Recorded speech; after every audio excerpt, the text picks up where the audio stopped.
પાદરામાં દુકાનમાં પાણી ઘૂસી ગયા છે। એટલી હદે વરસાદી પાણીનો ભરાવ થઈ ગયો છે કેમ કે 7-7 ઇંચ વરસાદના કારણે આખું પાદરા જાણે બેટમાં ફેરવાઈ ગયું હોય તેવું લાગી રહ્યું છે।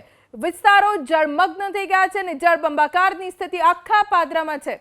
ગ્રામ્ય વિસ્તાર હોય કે શહેરી વિસ્તારો હોય, આ દ્રશ્યો આપ જુઓ, આખા ગ્રાઉન્ડ ફ્લોર પાણીમાં ગરકાવ થઈ ગયા છે। લોકોના ઘરની અંદર પાણી, દુકાનોની અંદર પાણી અને ખૂબ નુકસાન વેપારીઓને થઈ રહ્યું છે। બેઝમેન્ટમાં જે દુકાનો આવેલી છે ત્યાં પાણી ભરાઈ ગયા છે અને આખો બેઝમેન્ટ ડૂબી ગયો છે। પાણીએ એવો પગપેસારો કર્યો કે ઘણા બધા વિસ્તારોમાં સ્થિતિ અત્યંત ખરાબ છે। દેવ ડેમમાંથી નદીમાં પાણી છોડાયું છે। ડભોઈ વાઘોડિયાના કુલ 25 ગામોને એલર્ટ રહેવા માટે કહેવાયું છે। જરૂર પડશે તો સ્થળાંતરિત કરવામાં આવશે લોકોને।